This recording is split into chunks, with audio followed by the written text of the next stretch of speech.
बहुत बहुत स्वागत है आप सभी का आपके अपने YouTube channel Shukla study point में। मैं शिवम शुक्ला आप सभी दोस्तों का हार्दिक स्वागत करता हूं। दोस्तों बहुत ही महत्वपूर्ण यह पेपर आपका होने वाला है, तो इस वीडियो को अंत तक जरूर देखिएगा क्योंकि आपके पेपर का प्रतिनिधित्व करेगा आपके एग्जाम हॉल में। यह वीडियो आपके माइंड तक सारे के सारे प्रश्नों को पहुंचाने का कार्य मेरा रहेगा। आपको बांध करके पूरी वीडियोस में मैं रखूंगा।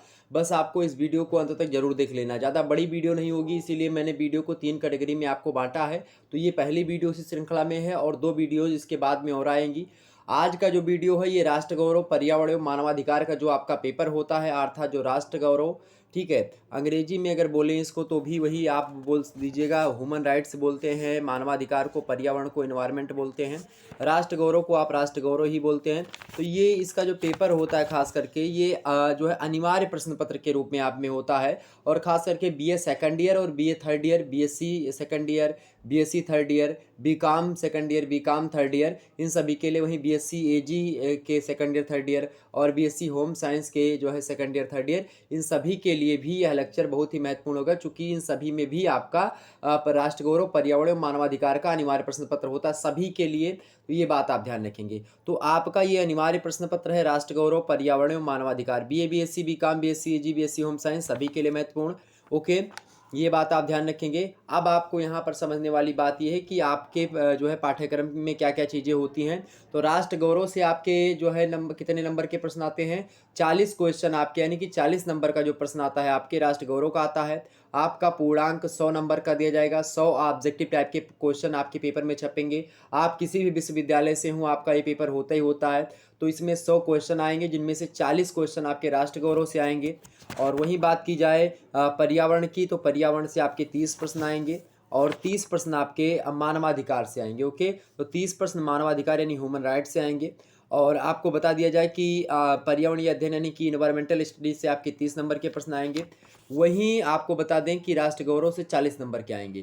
तो सबसे पहले हम आज के वीडियो के माध्यम से राष्ट्र गौरव के उन समस्त महत्वपूर्ण प्रश्नों पर चर्चा करेंगे जो कि लगातार परीक्षा में प्रश्न आते रहे हैं और खास करके जो आ सकते हैं 2022 की परीक्षा में, उसकी दृष्टि से। ओके, चलिए प्रारंभ करते कक्षा को बिना समय गवाए हुए। तो वीडियो को अंत तक जरूर देखिएगा।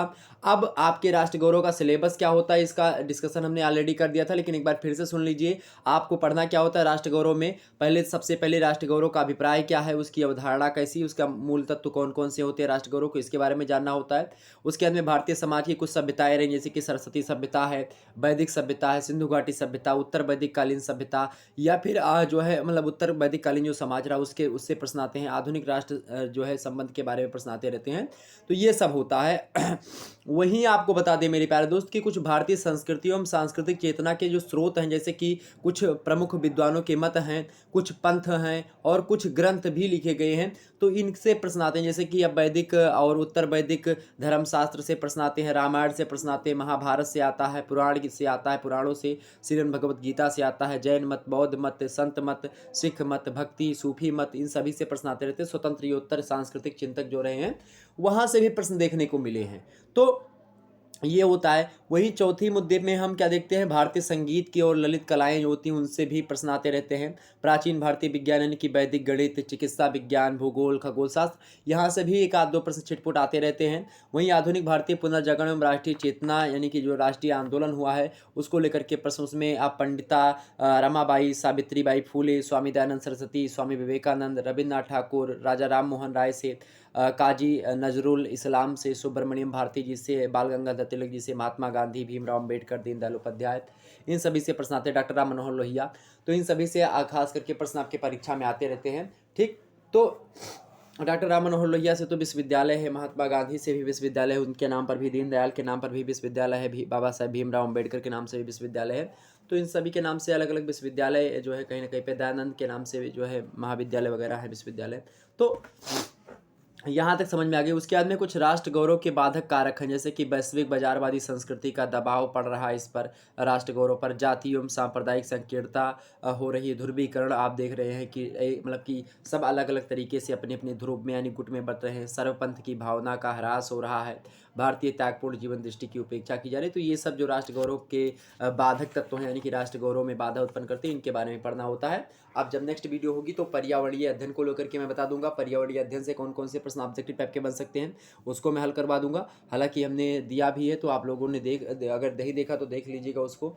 हमने ऑलरेडी पहले 2021 का मॉडल पेपर आप देखेंगे, उसका पेपर भी सॉल्व करवाया 2021 में, जो है 2020 का पेपर भी हुआ था उसको भी हमने सॉल्व करवाया, तो उसको भी देख लीजिएगा आप लोगों। इंपॉर्टेंट है 2020 का मॉडल पेपर, 2021 का मॉडल पेपर देख लीजिएगा और ये वाला देख लीजिएगा। अब ये आज के वीडियो में राष्ट्र गौरव के बारे में हम चर्चा करेंगे, उसके बाद में हम पर्यावरण के बारे में, फिर उसके बारे में मानवाधिकार के बारे में। ओके, अनिवार्य प्रश्न है, ये बात आप ध्यान रखेंगे। बी बेसिक बीकॉम सभी के लिए है, लगभग यहीं से प्रश्न आने की संभावना रहेगी। बी सेकंड ईयर और थर्ड ईयर में ये पेपर खास करके होता है। ओके, चलिए अब पहला प्रश्न आप देखते हैं। तो राष्ट्र गौरव से अभिप्राय क्या होता है भाई? राष्ट्र गौरव का अभिप्राय होता है कि अपने राष्ट्र की जो उपलब्धियां हैं उनके बारे में आपके पास ज्ञान होना चाहिए, वही आपका क्या होता है, वही राष्ट्र गौरव का मतलब होता है। ओके, ये बात आप ध्यान रखेंगे। अब चलिए हम प्रारंभ करते हैं कक्षा को बिना समय गवाए हुए। देखिए पहला प्रश्न आपके समक्ष आ चुका मेरे प्यारे दोस्तों।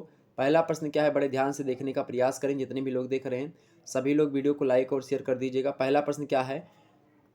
पहला प्रश्न है कि सैंधव सभ्यता की कांसे की विश्व प्रसिद्ध नर्तकी की मूर्ति जो है वो कहाँ से मिली है? क्या प्रश्न है?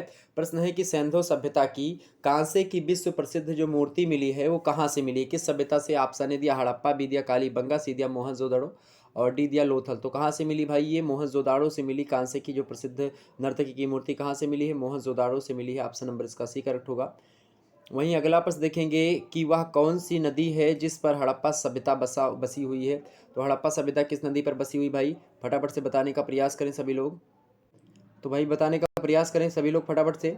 तो वह कौन सी नदी है जिस पर हड़प्पा सभ्यता जो थी वो बसी हुई थी, किस नदी के किनारे बसी हुई थी? तो लगभग 20 किलोमीटर में फैली हुई जो है सभ्यता रही है हड़प्पा सभ्यता, ये रावी नदी के जो है आसपास, रावी नदी के किनारे बसी थी। ऑप्शन नंबर इसका डी करेक्ट होगा। वहीं अगला प्रश्न देखिएगा, एक बार सभी लोग बताने का प्रयास करेंगे। मैं 2 सेकंड का समय दूंगा, एक बार आप लोग प्रयास करें, उसके बाद में फिर जो है मैं बता दूंगा।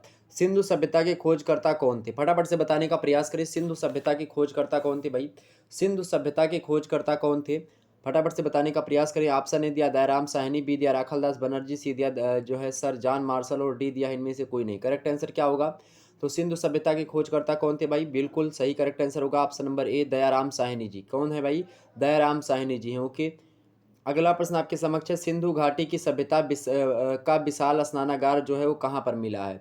तो सिंधु घाटी सभ्यता का विशाल स्नानागार कहाँ पर मिला है? फटाफट से बताने का प्रयास करें। ए ऑप्शन है मोहनजोदाड़ो, बी है हड़प्पा में और सी दिया लोथल और डी दिया इनमें से कोई नहीं। तो सिंधु घाटी सभ्यता का जो विशाल स्नानागार मिला है कहाँ पर मिला है भाई? कहाँ से मिला विशाल स्नानागार आपका? तो मोहनजोदाड़ो मिला। ऑप्शन नंबर इसका फर्स्ट करेक्ट होगा। अगला प्रश्न है, हड़प्पा लिपि किसके समान है? हड़प्पा लिपि किसके समान है भाई? खरोष्टी लिपि की, ब्राह्मी लिपि के, द्रविड़ लिपि के, इनमें से कोई नहीं। तो ये द्रविड़ लिपि के समान है। ऑप्शन नंबर इसका सी करेक्ट होगा। अगला प्रश्न देखिए सभी लोग फटाफट से। अगला प्रश्न देखिएगा, सिंधुवासी इनमें से किनको शक्ति का प्रतीक मानते थे? सिंधुवासी सब इनमें से किसको शक्ति का प्रतीक मानते थे? ऑप्शन दिया ए अश्व को, बी दिया बैल को, सी दिया गाय को, डी दिया उपरोक्त सभी को। तो किसको मानते थे सिंधुवासी शक्ति का प्रतीक? तो बैल को मानते थे। ऑप्शन नंबर इसका बी करेक्ट होगा। अगर आपसे पूछे कि सिंधु सभ्यता के जो है प्रमुख देवी देवता कौन थे, प्रमुख देवी कौन थी या देवता कौन थे, तो इनमें प्रमुख देवी का नाम आता है मातृ देवी। आपने नाम सुना होगा, मातृ देवी की मूर्ति भी प्राप्त हुई है। तो मातृ देवी को ये लोग पूजते थे। और सिंधु सभ्यता के लोग जो है लोहे धातु से परिचित नहीं थे, ये बात भी ध्यान रखेंगे। तो आपसे पूछा जाता है कि सिंधु सभ्यता के लोग किस धातु से परिचित नहीं थे, तो आप बताइएगा कि लोहे से परिचित नहीं थे। किससे?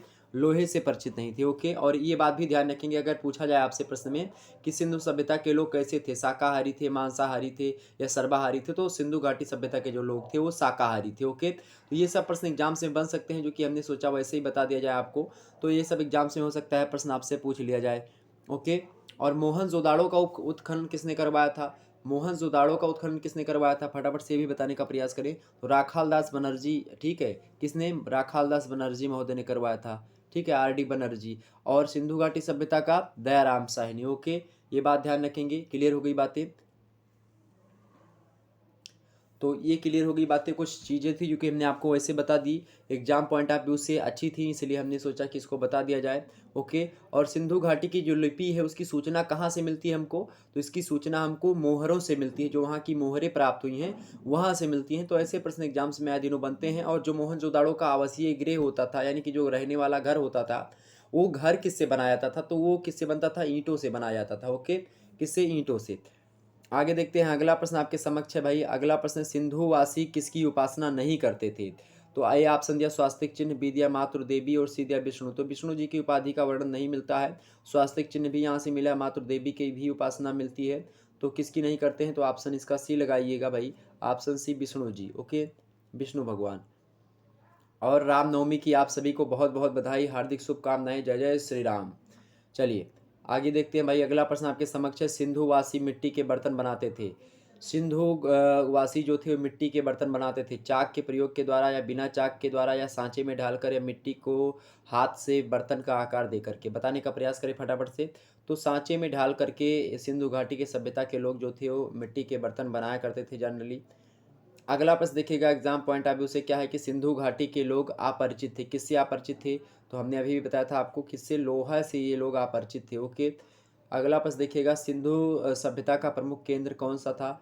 सिंधु घाटी सभ्यता की बात की है तो इसका प्रमुख केंद्र है कौन, बंगाल की खाड़ी, गंगा का तट, या पूर्वी हिमालय, या हड़प्पा मोहनजोदाड़ो। तो बिल्कुल ऑप्शन नंबर इसका डी करेक्ट होगा, हड़प्पा एवं मोहनजोदाड़ो। ओके, फटाफट से बताने का प्रयास करें, वीडियो को लाइक और शेयर कर दीजिएगा। अगला प्रश्न आपके समक्ष है, मोहनजोदड़ो के नाम का अर्थ है।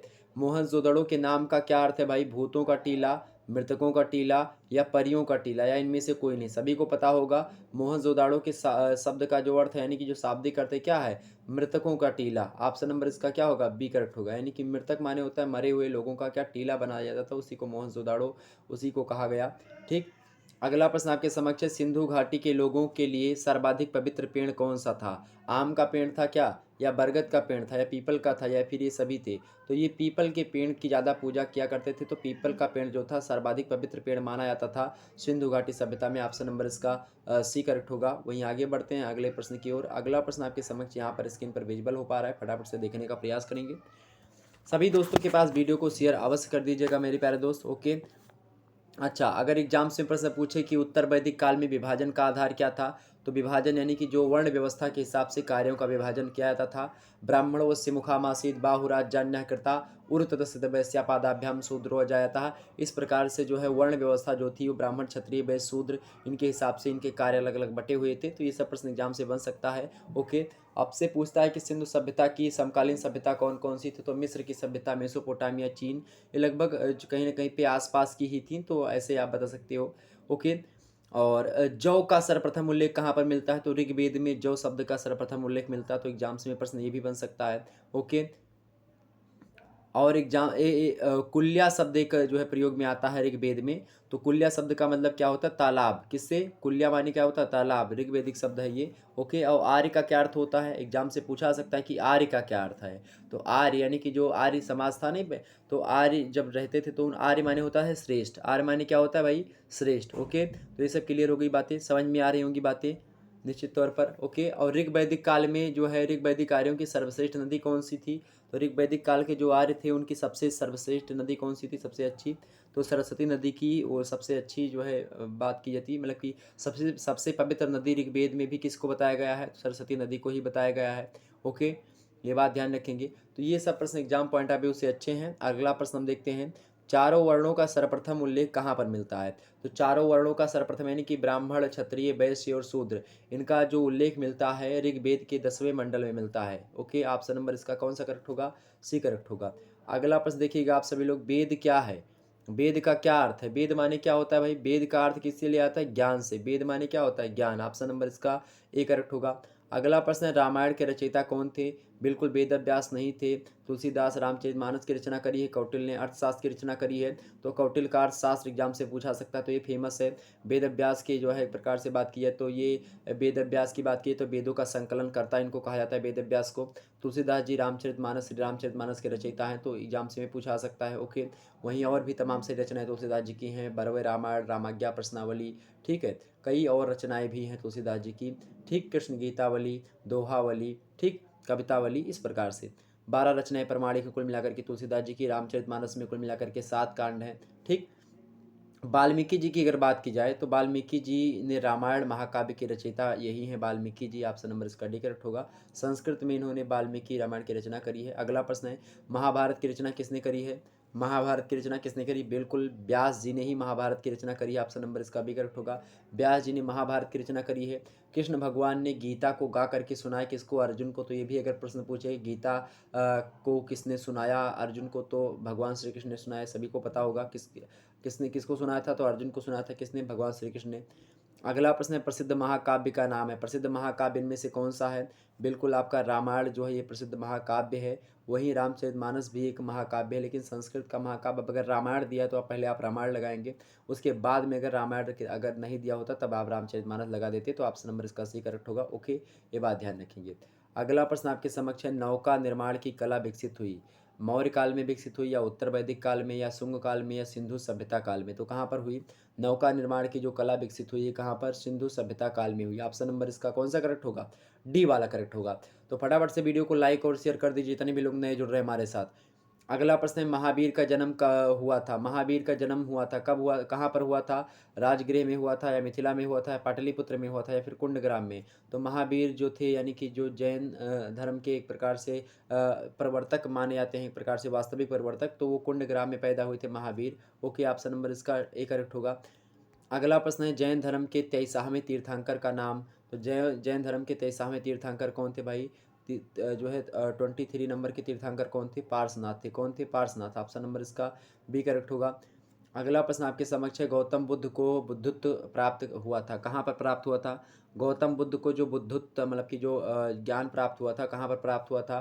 तो क्या सारनाथ में प्राप्त हुआ था, कुशीनगर में, या श्रावस्ती में, या फिर गया में? तो गौतम बुद्ध को गया में ज्ञान प्राप्त हुआ था। ओके, ये बात ध्यान रखेंगे। श्रावस्ती में आप देखेंगे तो बुद्ध की प्रतिमा बनी हुई अच्छी जगह है, वहाँ पर विदेशी यानी थाईलैंड के आप दो लोग देखेंगे तो वहाँ पर बहुत अधिक मात्रा में आते हैं। श्रावस्ती कभी टाइम मिले तो आप घूमने जाइएगा।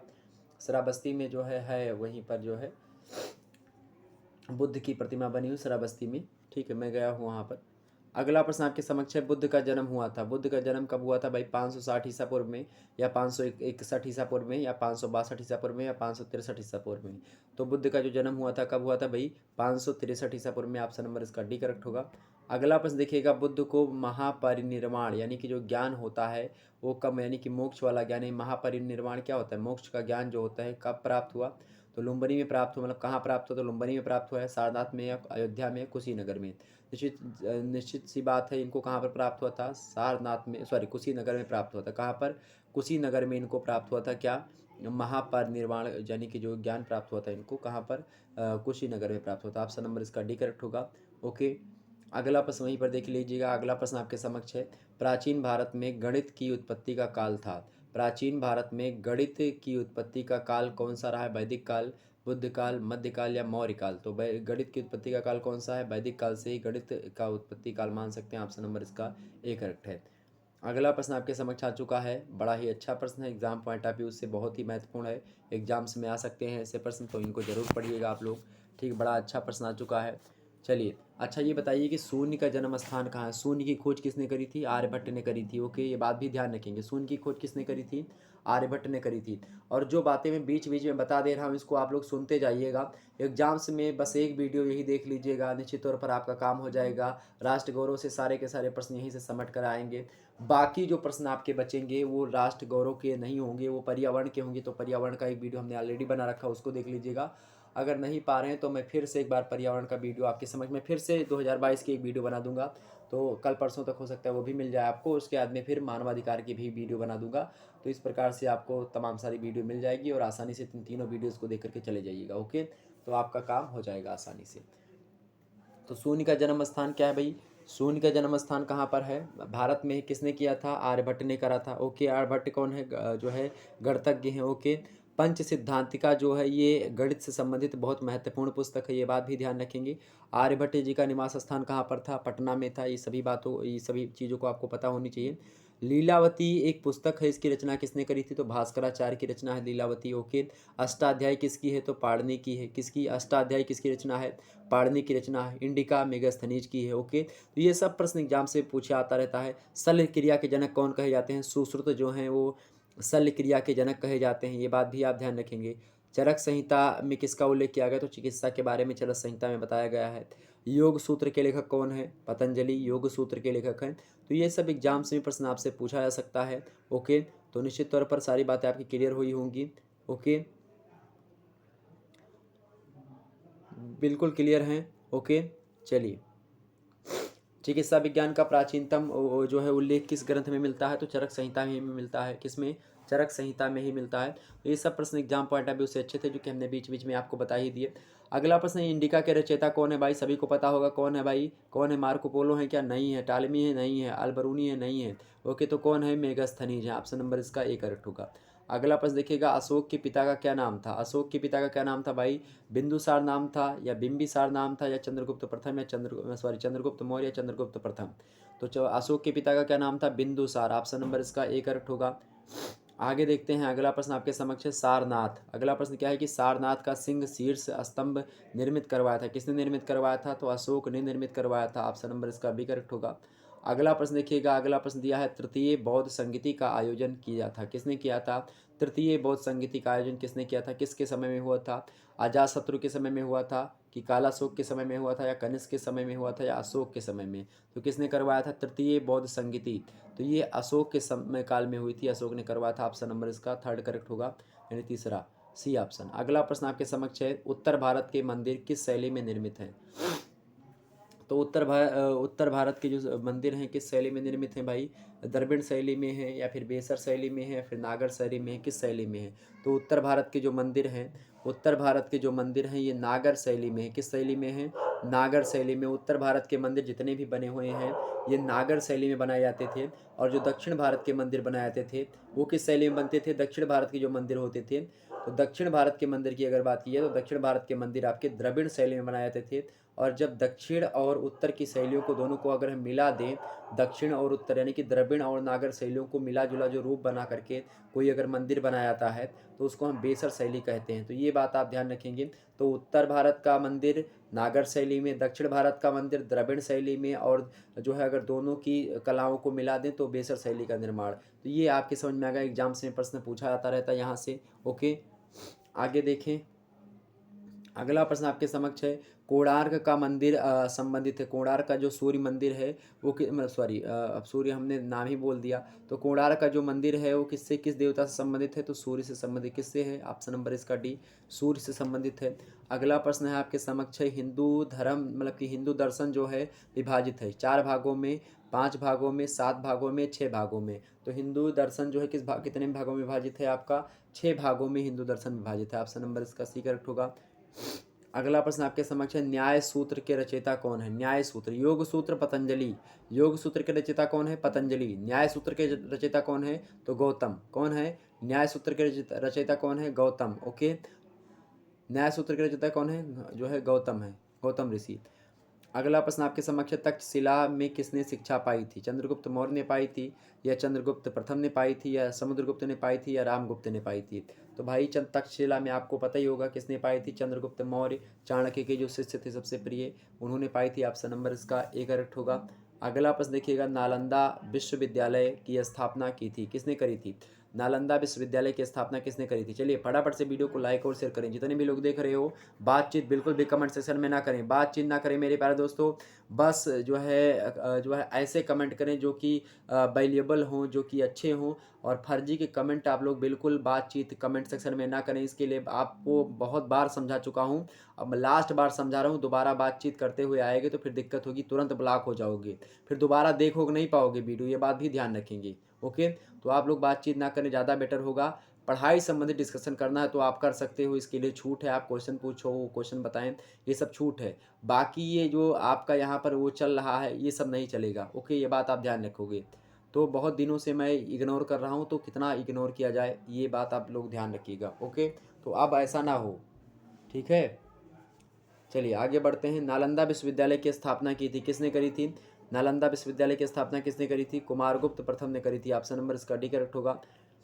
अगला प्रश्न देखिएगा, अगला प्रश्न आपके समक्ष है, विक्रमशिला बिहार का निर्माण करवाया था? विक्रमशिला बिहार का निर्माण किसने करवाया था?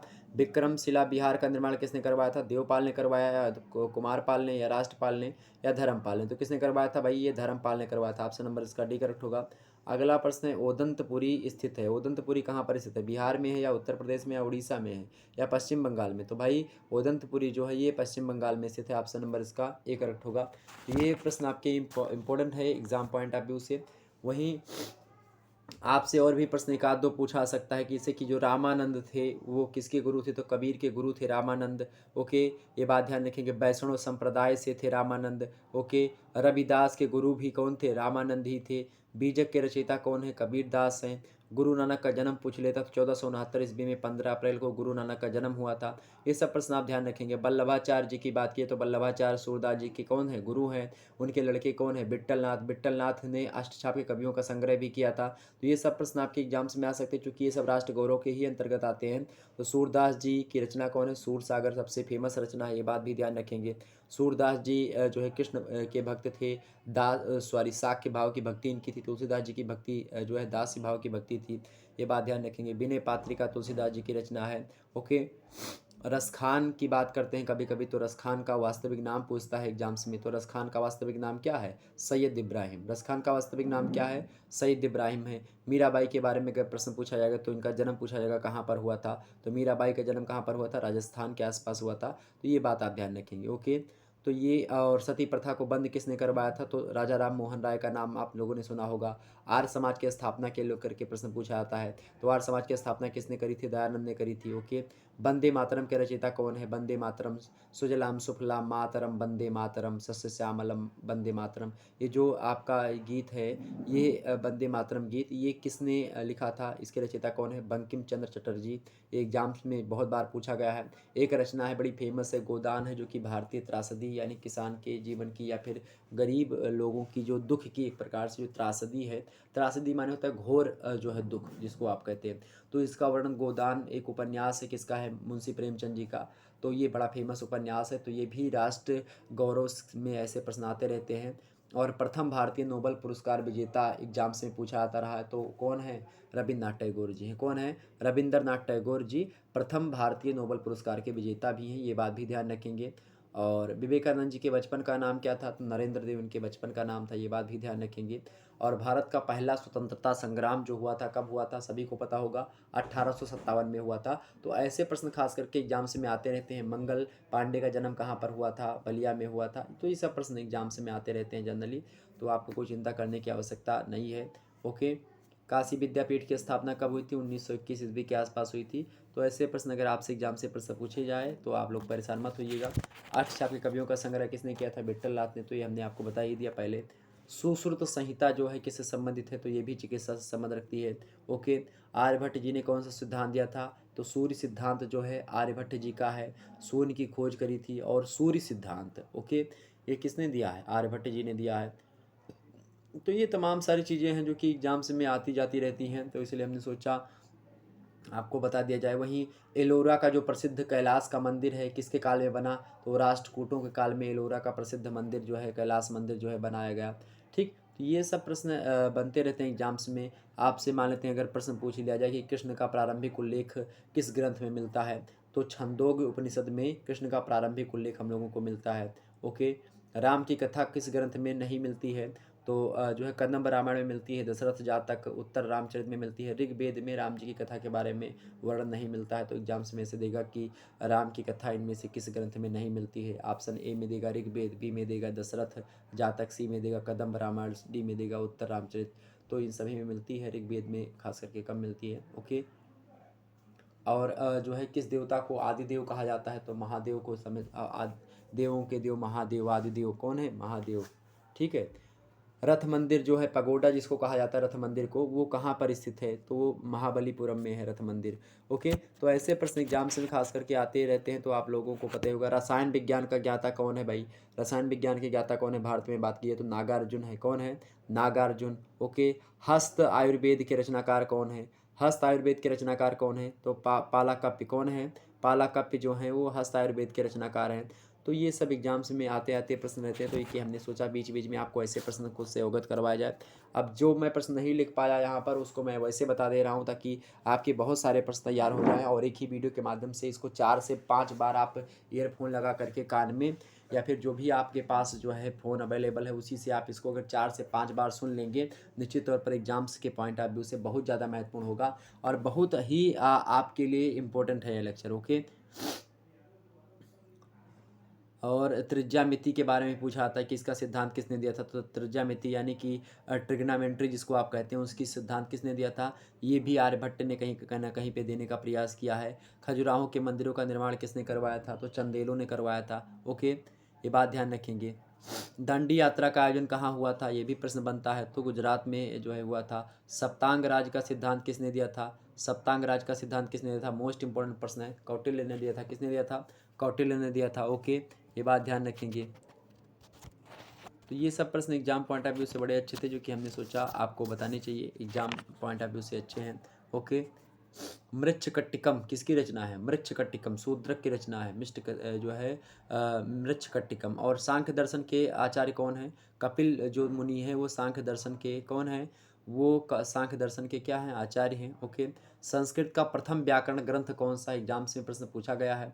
संस्कृत का प्रथम व्याकरण ग्रंथ कौन सा है, तो पाणिनि की जो अष्टाध्यायी है, कि कौन, पाणिनि की जो अष्टाध्यायी रचना है वो क्या है, पाणिनि की अष्टाध्यायी संस्कृत का प्रथम व्याकरण ग्रंथ है। ओके, ये बात आप ध्यान रखेंगे। ओके, आपसे पूछेगा कि अर्थशास्त्र का संबंध मूल रूप से किससे है, इतिहास से है, धर्म से है, अर्थशास्त्र से है, तो अर्थशास्त्र का संबंध किससे है, दंड की नीति से है, यानी कि राज्य नीति से संबंध है इसका, दंड नीति संबंध है अर्थशास्त्र, जो कि कौटिल्य ने लिखा है।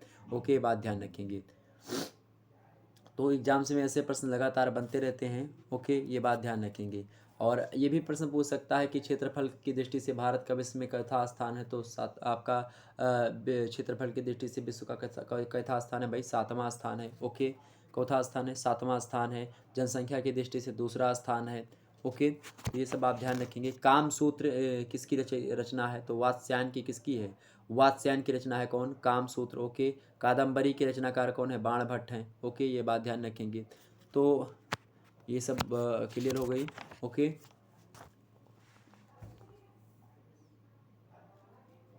क्लियर हो गई बातें, सारी बातें लगभग क्लियर हुई। हिंद स्वराज की रचना किसकी है, हिंद स्वराज बाल गंगाधर तिलक की रचना है कौन, हिंद स्वराज। ओके, हिंद स्वराज किसकी रचना है, बाल गंगाधर तिलक की रचना है। ओके, महात्मा गांधी जी का जन्म कहाँ पर हुआ था, पोरबंदर में हुआ था। ओके, रैदास के गुरु कौन है, रामानंद जी ही रैदास के गुरु हैं।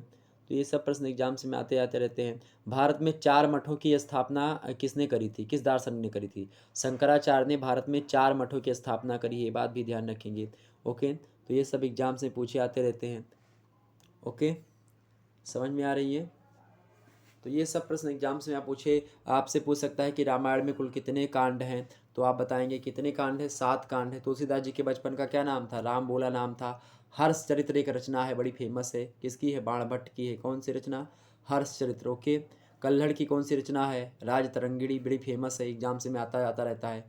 ठीक है, श्रृंगार सतसई किसकी है, रहीम की है। बिहारी की कौन सी, बिहारी सतसई है। तो ये सब एग्जाम से दृष्टि से बढ़िया प्रश्न है। तो ये सब मतलब रिवीजन के तौर पर मैं बात बता रहा हूँ। महाभारत का पुराना नाम आपसे पूछ सकता है कि महाभारत का प्रारंभिक नाम क्या था, तो महाभारत का प्रारंभिक नाम क्या था, जय नाम था। क्या नाम था, जय। अगर जय ना मिले तो जय संहिता मिलेगा, तो जय संहिता हो चाहे जय हो, ये महाभारत का पुराना नाम है। भारत के पुराने नाम के बारे में प्रश्न पूछ सकता है।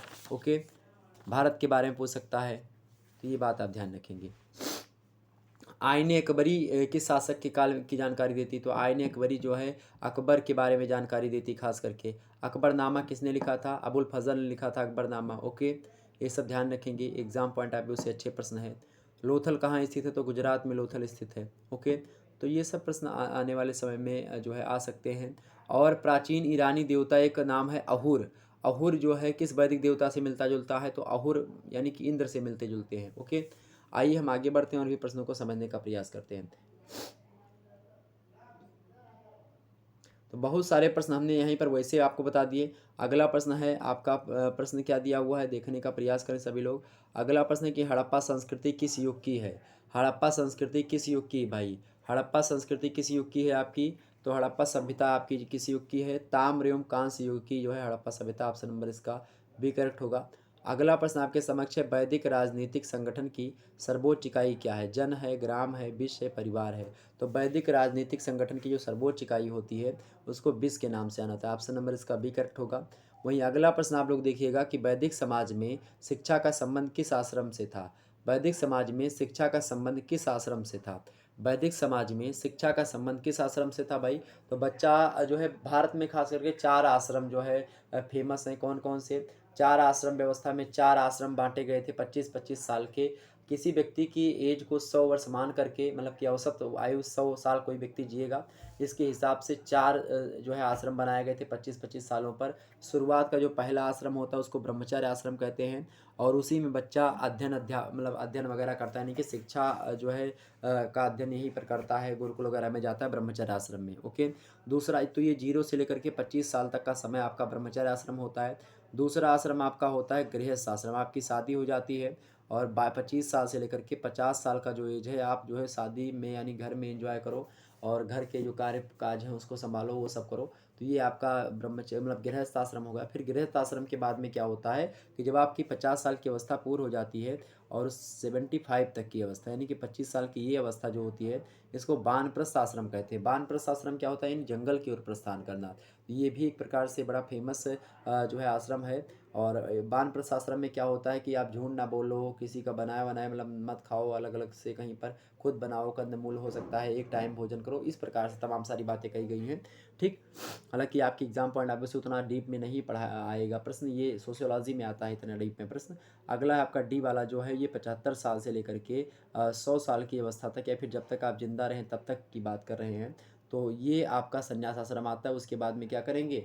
बान माने होता है जंगल, प्रस्थ माने होता है प्रस्थान करना, जंगल की ओर आप चले जाओ, अपने जो अनुभव है आपके गृहस्थ आश्रम ब्रह्मचर्य आश्रम के उसको बांटो कि हाँ क्या क्या कैसे क्या होता है, ज्ञान दो। और संन्यास आश्रम में आप एक बट वृक्ष के नीचे बैठ करके आसानी से अपना तपस्या वगैरह करो, ये सब चीज़ें। ओके। तो ये 4 आश्रम भारत में फैले हुए हैं। अब प्रश्न क्या आपसे पूछा गया था कि वैदिक समाज में शिक्षा का संबंध किस आश्रम से था? तो जाहिर सी बात है किस आश्रम से? ब्रह्मचर्य आश्रम से। ऑप्शन नंबर इसका क्या करेक्ट होगा? सी वाला। आगे प्रश्न देखो मेरे भाई, सॉरी, आगे प्रश्न देखिएगा सभी लोग। अगला प्रश्न है कि हड़प्पा सभ्यता की खोज किसने करी थी? हड़प्पा सभ्यता की खोज किसने करी थी? सभी को पता होगा किसने करी थी हड़प्पा सभ्यता की खोज। हड़प्पा सभ्यता की खोज किसने करी थी? दयाराम साहनी जी ने करी थी। किसने करी थी हड़प्पा की सभ्यता की खोज? दयाराम साहनी जी ने करी थी। किसने करी थी हड़प्पा सभ्यता की खोज भाई? हड़प्पा सभ्यता की खोज करता कौन है? दयाराम साहनी। ओके, ये प्रश्न आपका क्लियर हो गया।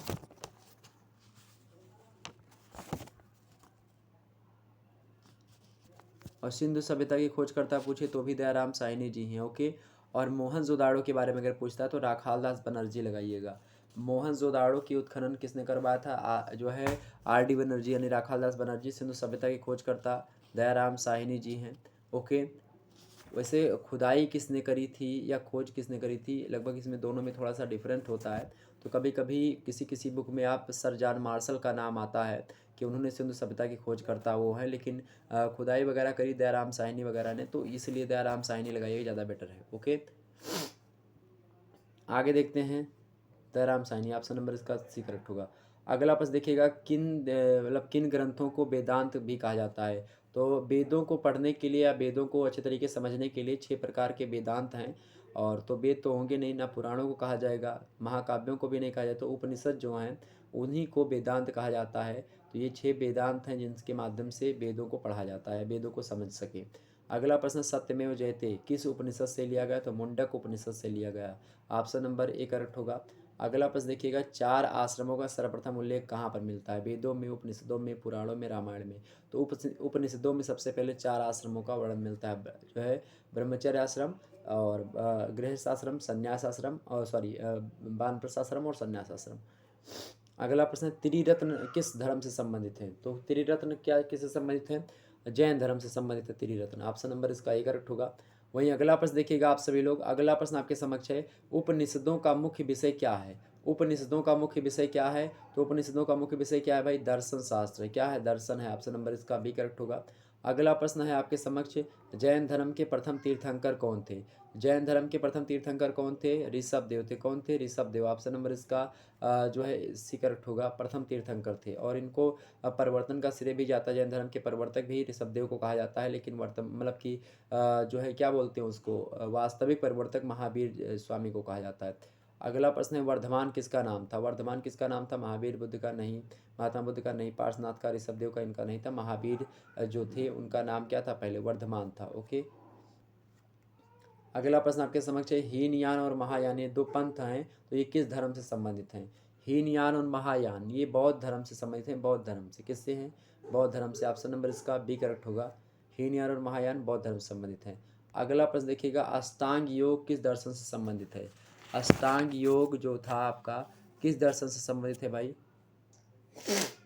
अष्टांग योग की बात की जाए तो किस दर्शन से संबंध रखती है? अष्टांग योग आपका किस दर्शन से संबंधित है? अष्टांग योग तो बिल्कुल आपका जो है अष्टांग योग जो है आपका योग दर्शन से संबंध रखता है। ऑप्शन नंबर इसका ए करेक्ट होगा। अगला प्रश्न देखिएगा आप सभी लोग। अगला प्रश्न आपके समक्ष है, विशिष्टाद्वैतवाद किसने प्रतिपादित किया था? विशिष्टाद्वैतवाद किसने प्रतिपादित किया था? रामानुजाचार्य। बिल्कुल करेक्ट आंसर सी होगा, रामानुजाचार्य महोदय ने। अगला प्रश्न आपके समक्ष आ चुका है, स्क्रीन पर देखेंगे सभी लोग। क्या प्रश्न है कि महात्मा बुद्ध ने प्रथम उपदेश कहाँ पर दिया था? फटाफट से बताने का प्रयास करेंगे। महात्मा बुद्ध ने प्रथम उपदेश कहाँ पर दिया था? महात्मा बुद्ध ने प्रथम उपदेश कहाँ पर दिया था भाई? तो कहाँ पर दिया था? सारनाथ में दिया था। कहाँ पर दिया था? सारनाथ में दिया था। ओके। आपसे पूछेगा कि दीन ए इलाही धर्म किसने चलवाया? तो अकबर ने चलवाया था दीन ए इलाही धर्म। ओके, ये बात ध्यान रखेंगे। गांधी जी ने वकालत कहाँ पर सीखी थी या वकालत की शिक्षा कहाँ पर ली थी? तो अफ्रीका में ली थी। भारत छोड़ो आंदोलन का प्रारंभ हुआ 1942 में। जलियांवाला बाग हत्याकांड 1919 में हुआ था। ओके, ये बात ध्यान रखेंगे। प्रारूप समिति जो भारतीय संविधान के उसके अध्यक्ष कौन थे? भीमराव अम्बेडकर थे। ये सब प्रश्न पूछा था। बहिष्कृत भारत, बहिष्कृत भारत का संपादन किसने किया था? पत्रिका थी, तो भीमराव अम्बेडकर ने करा था। ओके, ये सब प्रश्न एग्जाम्स की दृष्टि से बढ़िया। राष्ट्रपिता किसे कहा जाता है? गांधी जी को राष्ट्रपिता मतलब किसने कहा था? गांधी जी को राष्ट्रपिता किसने कहा था भाई बताओ? बड़ा अच्छा प्रश्न है। गांधी जी को राष्ट्रपिता की उपाधि किसने दी थी? सुभाष चंद्र बोस जी ने दी थी। ओके, सुभाष चंद्र बोस जी ने। हिंद स्वराज किसकी रचना है? बाल गंगाधर तिलक की। तो एग्जाम्स में ऐसे प्रश्न आते जाते रहते हैं, ये बात ध्यान रखेंगे। विवेकानंद जी ने एक संगठन की स्थापना भी करी थी। विवेकानंद जी ने एक संगठन की स्थापना करी थी, वो कौन सा संगठन था? तो विवेकानंद जी ने एक संगठन की स्थापना करी थी, वह संगठन आपका कौन सा था? वो संगठन का नाम क्या है भाई? उस संगठन का नाम आपके क्या है? Ramakrishna mission. Okay, Ramakrishna mission की स्थापना करी थी।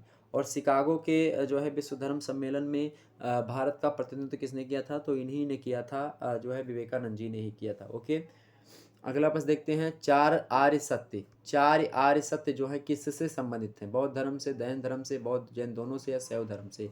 तो भाई ये जो चार आर्य सत्य हैं वो किससे संबंधित हैं? चार आर्य सत्य, चार आर्य सत्य वो किससे संबंधित है भाई?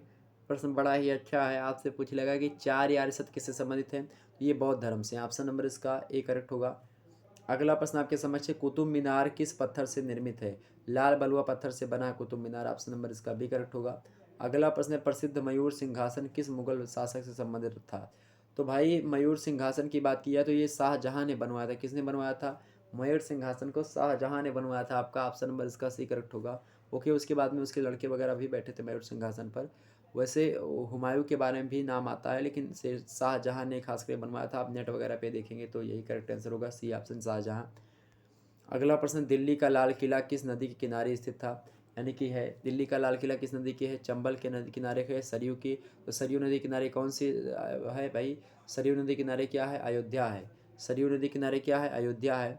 गंगा नदी किनारे कौन कौन से हैं? आपका जो है प्रयागराज भी उसी नदी किनारे है, वाराणसी भी उसी नदी किनारे है। ओके, और आप देखें कानपुर भी है उसी नदी किनारे। यमुना नदी किनारे आपका क्या है? दिल्ली का लाल किला स्थित है यमुना नदी किनारे। ऑप्शन नंबर इसका भी करेक्ट होगा। अगला प्रश्न है, भारतीय पुनर्जागरण का जनक किसे कहा जाता है?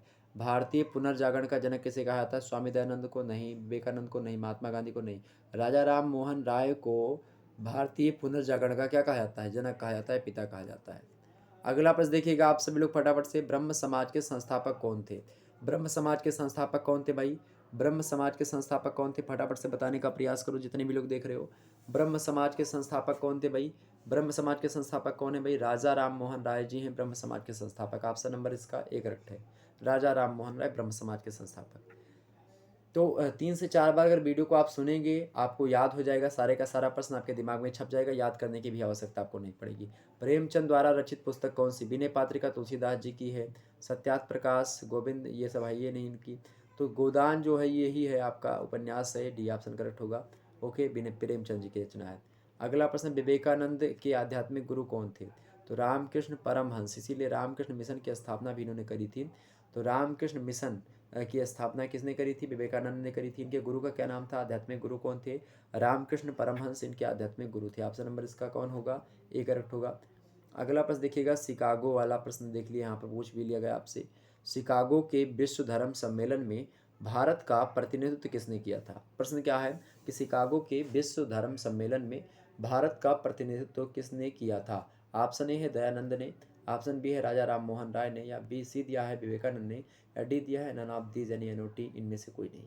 करेक्ट आंसर क्या होगा आपका? शिकागो के वर्ष विश्व मतलब धर्म सम्मेलन में जो है विवेकानंद जी ने भारत की तरफ से प्रतिनिधित्व किया था। और कहा जाता है कि जब ये पहुँचे वहाँ पर विवेकानंद जी, तो हुआ क्या कि सभा लगभग स्थगित होने ही वाली थी, लोग जा रहे थे, देर में थोड़ी सी पहुँचे थे विवेकानंद जी महाराज। तो इन्होंने कहा कि बस 2 मिनट का समय दे दीजिए, मैं थोड़ा सा बोलना चाहता हूँ, भारत की तरफ से प्रतिनिधित्व करना चाहता हूँ। तो उन लोगों की सहमति हुई, कहा कि हाँ हाँ ठीक है। और विश्व धर्म सम्मेलन हो रहा था तो उसमें कहा कि हाँ भाई आप भी बोलो कुछ।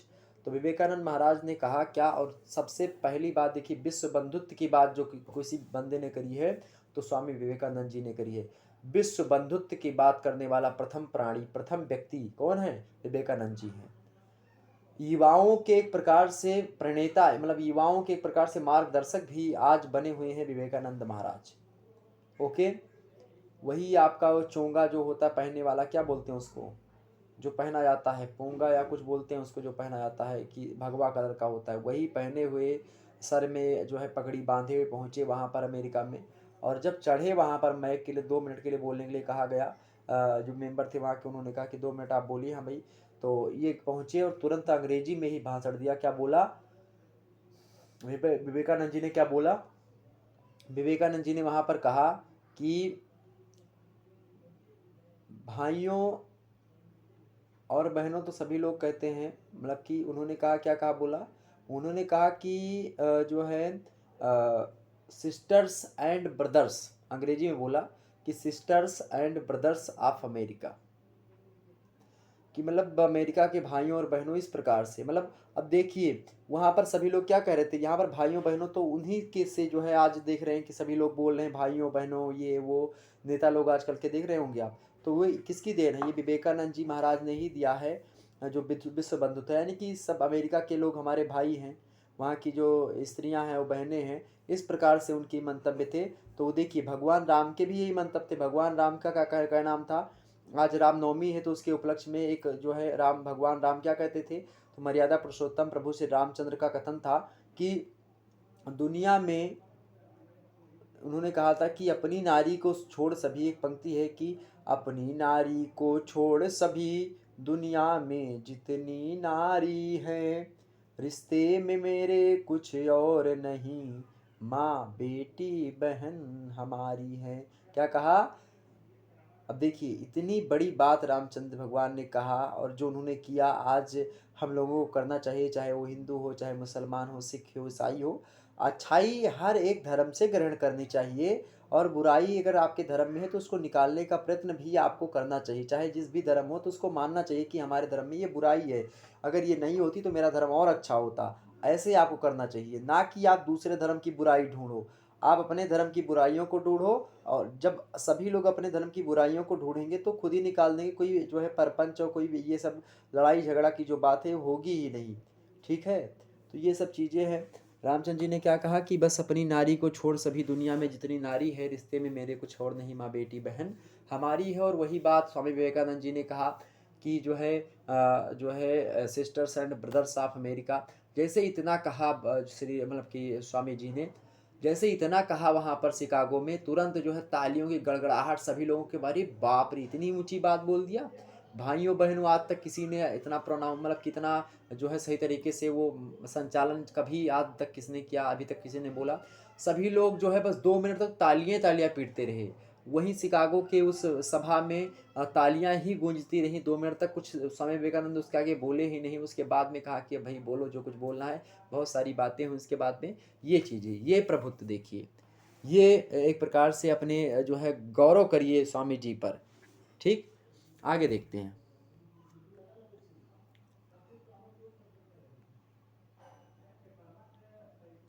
अगला प्रश्न आपके समक्ष है। अगला प्रश्न देखिएगा सभी लोग फटाफट से। अगला प्रश्न है, आर्यभट्ट किसकी रचना है? मतलब अर्थशास्त्र किसकी रचना है?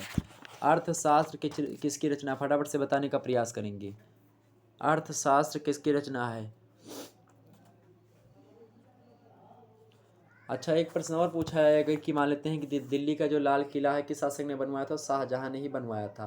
ताजमहल किसने बनवाया, मतलब किसकी याद में बनवाया गया था? तो किसने बनवाया था? शाहजहां ने बनवाया था। मुमताज महल उनकी पत्नी थी, उन्हीं के जो है प्रेम में बनवाया गया था, उन्हीं की याद में। जोधाबाई का महल कहाँ पर स्थित है? फतेहपुर सीकरी में स्थित है। ओके। लिंगराज मंदिर कहाँ पर है? लिंगराज मंदिर उड़ीसा में है, ये बात भी ध्यान रखेंगे। ओके। वहीं जो विशाल गोपुरम जो कला शैली की विशेषता है वो कहाँ की है? जो विशाल गोपुरम जो उसकी जो शैली यानी जो कला उसमें है विशाल गोपुरम में, तो वो कहाँ की है? दक्षिण यानी द्रविड़ शैली का यहाँ पर जो है दिखाई पड़ता है। ठीक। सांची का स्तूप कहाँ पर है? मध्य प्रदेश में है। ओके। अजंता की गुफा कहाँ पर स्थित है? महाराष्ट्र में है, ये बात भी आप ध्यान रखेंगे। ओके। भारत के प्रथम प्रधानमंत्री कौन थे? एग्जाम्स में आ सकता है प्रश्न, सभी को पता होगा, जवाहरलाल नेहरू जी। ओके, बिल्कुल। तो ये सब ध्यान रखिएगा वर्तमान में। ठीक। सबसे ऊंचा प्रवेश द्वार कौन सा भारत का? बुलंद दरवाज़ा, बिल्कुल। ठीक। कुतुब मीनार का निर्माण किसने प्रारंभ करवाया था? इल्तुतमिश ने करवाया था शुरुआत। ओके।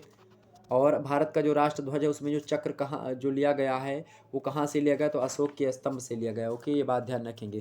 प्रश्न क्या है कि अर्थशास्त्र किसकी रचना है? तो अर्थशास्त्र आपकी कौटिल्य की रचना, ऑप्शन नंबर इसका बी करेक्ट होगा। अगला प्रश्न देखिए, कादम्बरी किसकी रचना है? कादम्बरी किसकी रचना है भाई? कादम्बरी बाणभट्ट की रचना है, ऑप्शन नंबर इसका सी करेक्ट होगा। अगला प्रश्न है तापमान मतलब कि तापमान मापन यंत्र है, तापमान किससे मापा जाता है? थर्मामीटर से मापा जाता है, ऑप्शन नंबर इसका सी करेक्ट होगा। सिस्मोग्राफ से भूकंप की तीव्रता मापी जाती है। ओके, ये बात ध्यान रखेंगे। हाइग्रोमीटर से पानी वगैरह के बारे में कुछ जानकारी मिलती है। ओके।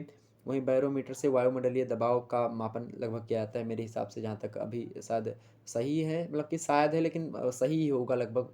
ठीक है। अगला प्रश्न है, मतलब कन्फर्म नहीं है, बाकी सही है 100%, इतना मैं कह सकता हूँ।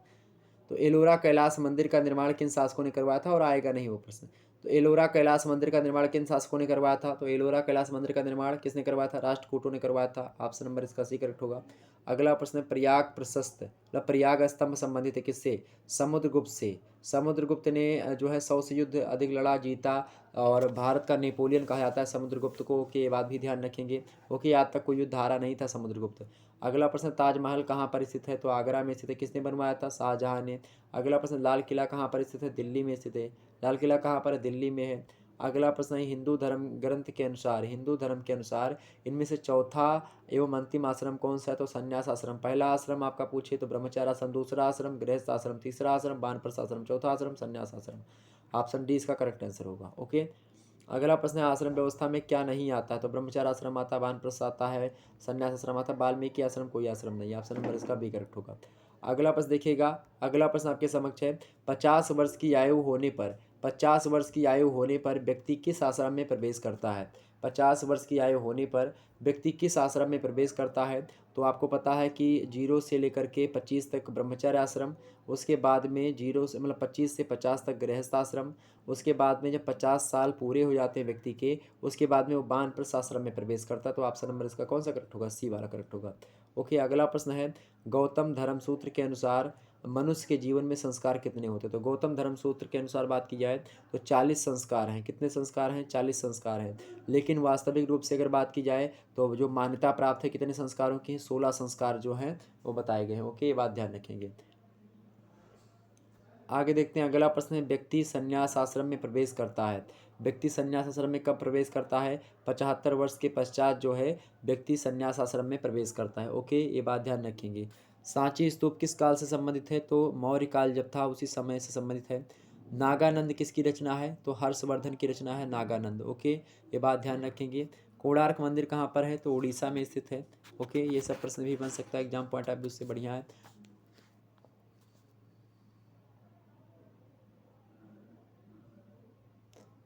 आपसे पूछे कि सबसे पहले मानव को कौन सा जो है ज्ञात हुआ था, कौन सा तत्व तो जो है तांबे का ज्ञान प्राप्त हुआ था। ओके।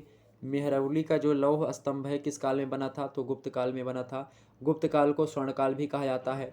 सत्यमेव जयते मुंडक उपनिषद से लिया गया है। 10 राग युद्ध ये किस नदी के तट पर हुआ था? तो पारुष्णवी नदी के तट पर हुआ था, जो पारुष्णवी नदी को अब रावी नदी कहा जाता है, ये बात भी ध्यान रखेंगे। ओके। भारत में गणतंत्र दिवस कब मनाया जाता है? बताओ भाई, ये तो सभी को पता होगा। गणतंत्र दिवस 26 जनवरी, बिल्कुल 26 जनवरी को मनाया था। 26 जनवरी 1950 को भारत का संविधान पूर्ण रूप से लागू हुआ था। और इसी परिप्रेक्ष्य में मनाया जाता है। और 2 अक्टूबर को पता ही होगा गांधी जी जयंती है, उसको मनाया जाता है। 15 अगस्त तो पता ही होगा स्वतंत्रता दिवस मनाया जाता है। ओके, ये क्लियर हो गई बातें।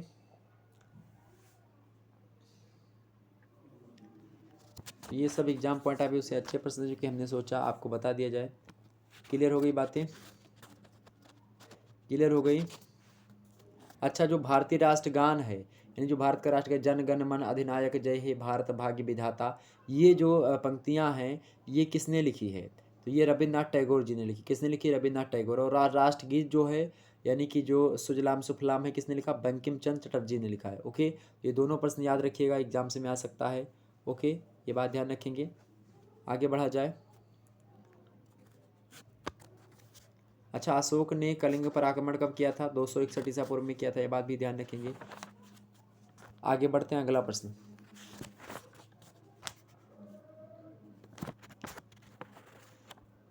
आपसे पूछ सकता है कि भारत में कुल कितने महाद्वीप हैं? तो 7 महाद्वीप हैं। ठीक है, ये सब एग्जाम से प्रश्न पूछ सकता है, तो ये सब ध्यान रखिएगा।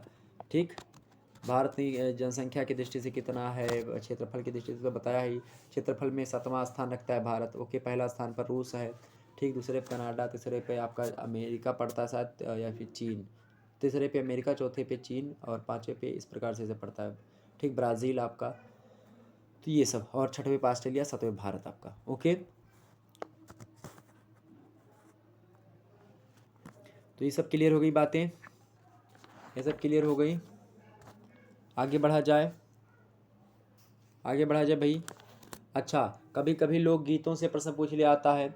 तो अगर आपसे प्रश्न पूछे कि राजस्थान का प्रसिद्ध लोक नृत्य क्या है, तो जो है चिरमी, घूमर।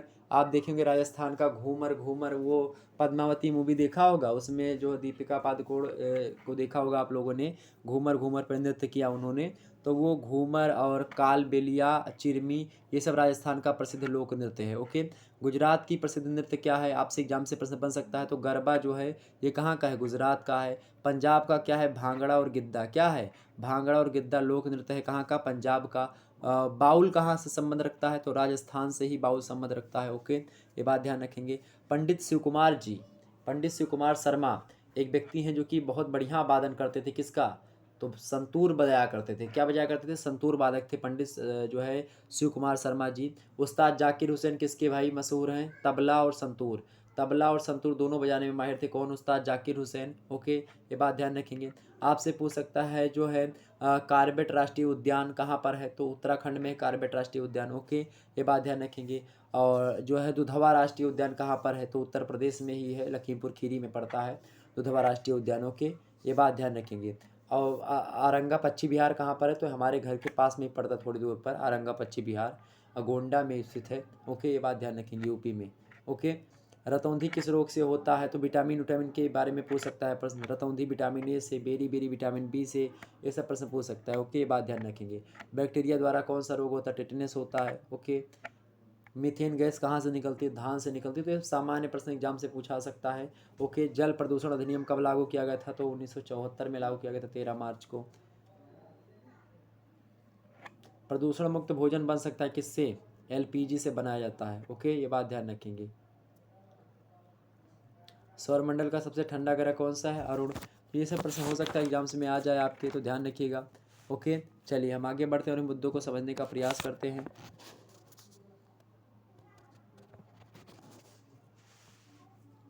वास्तुकला के देवता कौन है? विश्वकर्मा जी हैं। ओके, युद्ध के देवता कौन है? इंद्र हैं। ये सब ध्यान। आर्य किस भाषा का शब्द है? तो संस्कृत भाषा का शब्द है।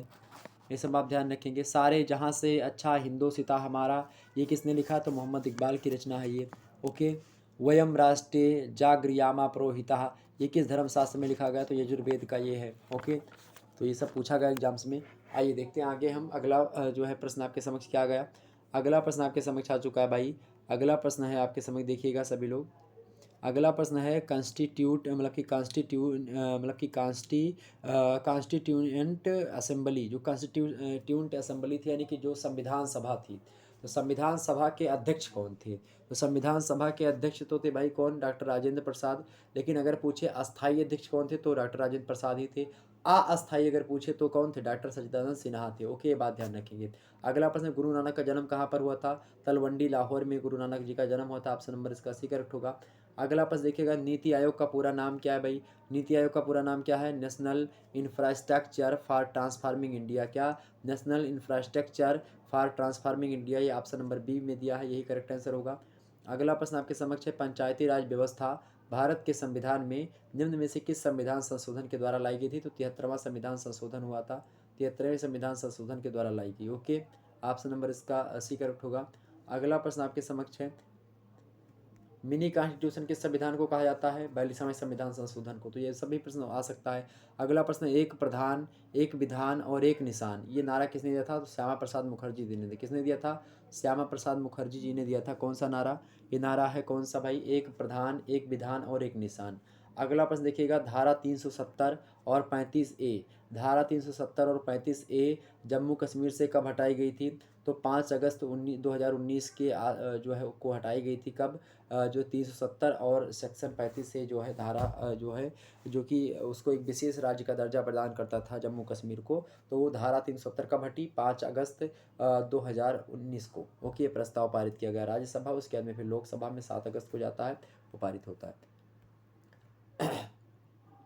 अगला प्रश्न आपके समक्ष है, पाक अधिकृत कश्मीर के गिलगिट बाल्टिस्तान मतलब कि बाल्टिस्तान और मीरपुर मुजफ्फराबाद हिस्से भारत के किस केंद्र शासित प्रदेश के हिस्से हैं? यानी कि पाक अधिकृत कश्मीर के जो गिलगिट है, बाल्टिस्तान है, मीरपुर है, मुजफ्फरपुर, ये सब भारत के लद्दाख में पड़ता है। किसमें? लद्दाख केंद्र शासित प्रदेश तो बन चुका अब, तो लद्दाख जो है केंद्र शासित प्रदेश बन चुका है, तो उसी के हिस्से हैं जो कि पीओके मतलब कि पाक अधिकृत कश्मीर है, पाक ऑक्युपाइड कश्मीर, पीओके जिसको कहते हैं, तो लद्दाख के हिस्से। ऑप्शन नंबर इसका ही करेक्ट होगा। अगला प्रश्न आपके समक्ष आ चुका, बड़ा अच्छा प्रश्न है एग्जाम से, यहाँ पर 3-4 प्रश्न आपके बन सकते हैं। इनमें से कौन जोड़ा गलत है? स्वराज पार्टी की स्थापना मोतीलाल नेहरू ने करी थी। आज़ाद हिंद फौज सुभाष चंद्र बोस, बिल्कुल करेक्ट है। अभिनव भारत सावरकर, बी.डी. सावरकर ने करा था, ठीक है। लोक दल की इन्होंने नहीं करी थी, अजीत सिंह थे लोक दल की स्थापना इन्होंने की थी। अजीत दल ने मतलब अजीत सिंह ने लोक दल की स्थापना करी थी, दीनदयाल उपाध्याय ने करी थी। तो यही आपका डी वाला करेक्ट आंसर होगा, यानी डी ऑप्शन। ओके, ये गलत है, तो इनमें से यही जोड़ा गलत है आपका, डी वाला जोड़ा। अगला प्रश्न है, निम्नलिखित वेदों में कौन सा एक वेद वेद त्रयी में सम्मिलित नहीं है? तो भाई सामवेद, ऋग्वेद, सामवेद, यजुर्वेद। ऋग्वेद, सामवेद और ऋग्वेद, सामवेद, यजुर्वेद, ये 3 तो संकलित है किसमें? आपके वेद त्रयी में। यानी कि वेद त्रयी माने होता है कि 3 वेद जो कि पुराने हैं, प्राचीन है, लेकिन अथर्ववेद जो है नया वेद है, तो यही सम्मिलित नहीं है। ऑप्शन नंबर इसका कौन सा करेक्ट होगा? आपका बी वाला करेक्ट आंसर होगा। क्या? बी। आगे देखते हैं अगला प्रश्न, वेदांगों की संख्या कितनी है? वेदांगों की संख्या कितनी है? 6 वेदांगों की संख्या। वेदांग, वेदांत और उपनिषद, ये तीनों बातें एक ही, इनकी संख्या 6 है। वेदों को पढ़ने के लिए ये जो है खास करके प्रयोग में लाते थे। क्लियर हो गई बातें? तो ये सब क्लियर हो गया, निश्चित तौर पर क्लियर हो गया, यही सब क्लियर हो गया। ओके, आगे बढ़ते हैं, आगे बढ़ा जाए, आगे बढ़ा जाए भाई। चलिए आगे बढ़ते हैं, उन्हीं मुद्दों को जानने का प्रयास करते हैं। अगला प्रश्न आपके समक्ष है, वाल्मीकि रामायण में कितने कांड हैं? तो वाल्मीकि रामायण में भी 7 कांड हैं और रामचरितमानस में भी 7 कांड हैं। ऑप्शन नंबर इसका बी करेक्ट होगा। अगला प्रश्न है, इंडिका पुस्तक किसके पुस्तक किसने लिखा है? इंडिका पुस्तक मेगास्थनीज ने लिखा है, ये बात ध्यान रखेंगे। आपसे पूछेगा रामचरितमानस की भाषा कौन सी? तो अवधी भाषा का प्रयोग करके लिखा है। अगला प्रश्न है, देश के अभिधान नामक पुस्तक के लेखक कौन है? तो विशंभर शरण पाठक जी हैं। देश के अभिधान किसकी रचना है? विशंभर शरण पाठक जी की है। अगला प्रश्न है, जम्बू द्वीप का नाम क्या है? तो भारत का ही पुराना नाम क्या है? जम्बू द्वीप है। जम्बू द्वीप, आर्यावर्त, ओके, इंडिया, और उसके बाद में और भी तमाम सारे नाम भारत के हैं। ओके, आगे देखते हैं अगला प्रश्न। अगला प्रश्न आपके समझ है, सारनाथ का सिंह मौर्य स्तंभ किसने कि निर्मित करवाया था? सारनाथ का जो सिंह मौर्य स्तंभ है किसने निर्मित करवाया था? तो अशोक ने निर्मित करवाया था। ऑप्शन नंबर इसका डी करेक्ट होगा। अगला प्रश्न देखिएगा, आप सभी लोग फटाफट से एक बार वीडियो को लाइक और शेयर कर दीजिए। जितने भी लोग देख रहे हो, नए नए भी जुड़े हो, सभी लोग लाइक कर दीजिएगा। बहुत ज़्यादा प्रश्न इसमें इंपॉर्टेंट बता चुका हूँ। जो नए जुड़े हैं उनको मैं बता दूं कि ये अनिवार्य प्रश्न पत्र का पेपर है, जिसके अंतर्गत मैं राष्ट्र गौरव का खास करके यहाँ पर राष्ट्र गौरव से पूछे जाने वाले समस्त प्रश्नों को, जो कि अभी तक पूछे गए हैं और जो आने वाली परीक्षा यानी 2022 में पूछे जा सकते हैं, उनके लिए मैं बता रहा हूँ BA, BSc, BCom second year और थर्ड ईयर दोनों के लिए बहुत ही महत्वपूर्ण लेक्चर है। तो आप लोग इस वीडियो को ज़्यादा से ज़्यादा शेयर करें, देखें, सभी दोस्तों तक पहुँचा दीजिए, अपने सभी दोस्तों के पास शेयर कर दीजिएगा, क्योंकि एकमात्र संस्थान शुक्ला स्टडी पॉइंट आपके साथ लगातार बना हुआ है और एक ही वीडियो के माध्यम से बहुत ज़्यादा जानकारी आपको दे दी गई है। आप जो नेक्स्ट वीडियो आएगी आपकी वो पर्यावरणीय अध्ययन को लेकर के मैं एक वीडियो दे दूंगा, उसको आप लोग देख लीजिएगा। वहीं आपको बता दूं कि अभी रात के यहाँ पर जो है क्लास लगी हुई है, रात के 9 बजे से आप क्लास अटेंड करिएगा उसको। रात के 9 बजे से, हालांकि हमने 8 बजे क्लास करवाई थी, लेकिन 8 बजे से ही क्लास लग गई है आपकी, तो आप रात 9 बजे वाली क्लास देखिए, अभी चल चुकी होगी शायद, आप उसको देखिएगा कौन सी क्लास है वो आपकी। वो क्लास पड़ेगी आपकी पर्यावरणीय अध्ययन की ही है, तो आप लोगों के लिए भी इंपॉर्टेंट है। पर्यावरणीय अध्ययन बीए थर्ड ईयर के जियोग्राफी में है, तो पर्यावरणीय अध्ययन को लेकर के वहाँ पर बहुत सारे प्रश्न और उत्तर डिस्कस किए जाएंगे। मॉडल पेपर है जियोग्राफी बीए थर्ड ईयर का, यानी बीए फाइनल ईयर का, आप उसको देख लीजिएगा, ठीक है। जिनको देखना तो आप लोग उसको, उस क्लास को एंजॉय कर सकते हो। तो आगे देखते हैं भाई, अशोक के पिता का क्या नाम था? अशोक के पिता का नाम क्या था? बिंदुसार नाम था। योग सूत्र, तो प्रश्न हो ही चुके शायद। योग सूत्र के लेखक कौन है? पतंजलि है योग सूत्र के लेखक।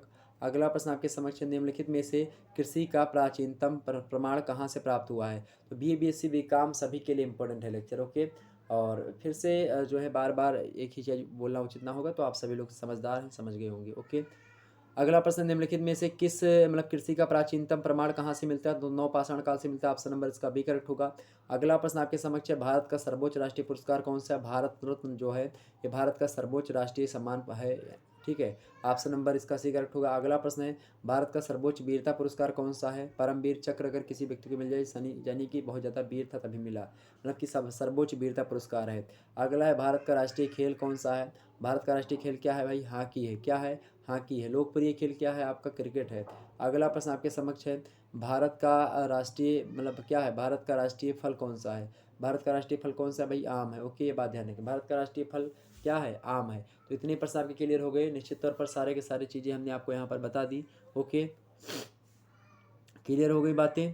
तो ये हो गया आपका सारा का सारा डाउट क्लियर हुआ होगा। कल्प सूत्र के रचनाकार कौन है? कल्प सूत्र तो ये भद्रबाहु की है, जैन तीर्थंकरों की जीवनी को लिखा इन्होंने भद्रबाहु ने, और कल्प सूत्र के नाम से प्रकाशित है वो, ओके। ये बात ध्यान रखेंगे। प्रथम बौद्ध संगति किसके शासनकाल में हुई थी? तो अजातशत्रु के शासनकाल में हुई थी, ओके। महात्मा बुद्ध का बचपन का क्या नाम था? सिद्धार्थ नाम था, ओके। गायत्री मंत्र किसके प्रति समर्पित है? गायत्री मंत्र किसके लिए पढ़ाया था? तो गायत्री मंत्र में सूर्य भगवान की उपासना की गई है। ओम भूर्भुवः स्वः तत्सवितुर्वरेण्यं भर्गो देवस्य धीमहि धियो यो नः प्रचोदयात्। ये जो मंत्र है ये सूर्य भगवान को समर्पित है। तो आपसे एग्जाम से प्रश्न पूछ सकता है, ये ऋग्वेद के तीसरी मतलब कि तीसरा मंडल है, उसमें ऋग्वेद में वर्णित है गायत्री मंत्र। तो आपसे पूछ सकता है कि गायत्री मंत्र कहाँ से लिया गया? तो ऋग्वेद के तीसरे मंडल से लिया गया है, जो कि सूर्य देवता के लिए कहा जाता था, ओके। ये बात ध्यान रखेंगे। तेज, तो गायत्री तेज की देवी है, और तेज कहीं ना कहीं पे ये है। तो आगे हम बढ़ेंगे फिर नेक्स्ट वीडियो में, कल के लगभग या फिर मैं जल्दी वीडियो आपको पता चल जाएगी कब वीडियो आएगी। अब हम दूसरा जो होगा आपका पर्यावरणीय अध्ययन के बारे में देखेंगे। पर्यावरणीय अध्ययन का जो सिलेबस है आपका, उसी वीडियो की शुरुआत में मैं बता दूंगा आपको। तो पर्यावरणीय अध्ययन, या कि मैं वैसे बता दूं आपको, पर्यावरणीय अध्ययन में क्या पढ़ना होता है आपको? पर्यावरण की अवधारणा, पर्यावरणीय जागरूकता की जो आवश्यकता एवं महत्व क्या क्या है, इसके बारे में प्रश्न आता रहता है। और प्राकृतिक मतलब ऑब्जेक्टिव टाइप के प्रश्न आएंगे आपके, 100 प्रश्न आएंगे, जिनमें से 30 प्रश्न पर्यावरणीय अध्ययन से आएंगे, 30 प्रश्न मानवाधिकार से आएंगे, और 40 प्रश्न आपके राष्ट्र गौरव से आएंगे। तो 40 प्रश्न तो आपके यहीं से आ जाएंगे, हमने तो इसको तैयारी करवा दिया। बाकी 30 और मैं जल्द ही मतलब कि 100 प्रश्न और बना दूंगा, लगभग 100 प्रश्न की वीडियो की पर्यावरणीय अध्ययन को लेकर के, तो वहीं से सारे के सारे आ जाएंगे 30 आपके। और मानवाधिकार को लेकर के भी ऐसे जिस प्रकार से हमने इसमें बताया है बहुत सारे प्रश्नों को, उसी प्रकार से तीनों वीडियो आपकी मिल जाएंगी। और पहले से वीडियो अवेलेबल है 2020 की, 2021 की मॉडल पेपर, और पेपर को भी सॉल्व करवाए जो यूनिवर्सिटीज़ के द्वारा हुए हैं, तो उन सभी को देख लीजिएगा, ओके। तो ये सब चीज़ें हैं। प्लेलिस्ट में मैं प्लेलिस्ट में बना दूंगा जल्दी, तो आप लोग उससे देख लीजिएगा। बाकी आप प्लेलिस्ट पहले से बनी उसको देख लीजिएगा। तो प्राकृतिक संसाधन में आप पर्यावरण प्रदूषण में देखें, जल प्रदूषण, वायु प्रदूषण, मृदा प्रदूषण, ध्वनि प्रदूषण, ये सब प्रदूषण से आता रहता है। नाभिकीय प्रदूषण, रासायनिक प्रदूषण, ई प्रदूषण, जलवायु परिवर्तन हुआ, पर्यावरणीय संरक्षण हुआ, संतृप्त विकास यानी कि सतत विकास हुआ, जलमंडल, स्थलमंडल, वायुमंडल, जैवमंडल, इन सभी से प्रश्न आता रहता है। जैवमंडल एक बृहद पारिस्थितिकी तंत्र की जो अस्थिरता है, पर्यावरणीय ह्रास जो हो रहा है, जो उन्मूलन हो रहा है, मृदा क्षरण हो हो रहा है, इन सभी से प्रश्न आते रहते हैं। भारतीय साहित्य एवं परंपराओं में पर्यावरणीय जागरूकता और उसके उदाहरण जो दिए गए हैं, इनसे प्रश्न एग्जाम्स में आते रहते हैं। तो ये चीज़ें ओके, तो अब इसको हम नेक्स्ट वीडियो में चर्चा करेंगे। उसके बाद में फिर पर्यावरण मानवाधिकार के बारे में बात करेंगे। ओके, तो इस प्रकार से आपके तीनों कंप्लीट करवा दिए जाएंगे। तो फिर मिलते हैं नेक्स्ट वीडियो में। और आपको अगर संयुक्त रूप से तीनों के मॉडल पेपर देखना है कि हाँ कौन कौन से आ सकते हैं, तो एक 2021 का मॉडल पेपर हमने दे दिया है। पर्यावरणीय अध्ययन, राष्ट्र गौरव और मानवाधिकार, उनमें तीनों को एक ही में समाहित किया है हमने, उसको देख लीजिएगा। बाकी ये भी बहुत ज़्यादा महत्वपूर्ण है, यहाँ से बहुत सारे प्रश्न आपके राष्ट्र गौरव से इतने ही प्रश्न होंगे, सब यहीं से आने का प्रयास रहेंगे। तो आप लोग इसको जरूर देखिएगा, सभी दोस्तों के पास शेयर कर दीजिएगा। बी थर्ड ईयर का पे जो है वीडियो ये वाली जाकर के आप लोग देख लीजिएगा, लगी हुई है, बड़ी इंपॉर्टेंट है। फिर मिलते हैं नेक्स्ट वीडियो में, तब तक के लिए जय हिंद जय भारत। आप सभी का बहुत बहुत धन्यवाद हमारे से जुड़ने के लिए। इसी प्रकार से अपना प्यार दुलार बनाए रखिएगा। बहुत बहुत धन्यवाद। पर्यावरणीय अध्ययन जो है यहाँ से भी प्रश्न आएंगे, वहाँ पर आप तो इसको पढ़ लीजिएगा, थोड़ा ज़्यादा क्लियर हो जाएगा आपका। बी थर्ड ईयर में जियोग्राफी के अंतर्गत पढ़ाया जाता है। ओके, धन्यवाद आप सभी का, बहुत बहुत धन्यवाद मेरे प्यारे दोस्त, बहुत बहुत धन्यवाद। आप सभी लोग इसी प्रकार से अपना प्यार दुलार बनाए रखिएगा। बहुत सारे प्रश्नों को हमने यहाँ पर देखा, तो आप जितने भी लोग नए जुड़े हैं सभी लोग देख लीजिएगा फिर से।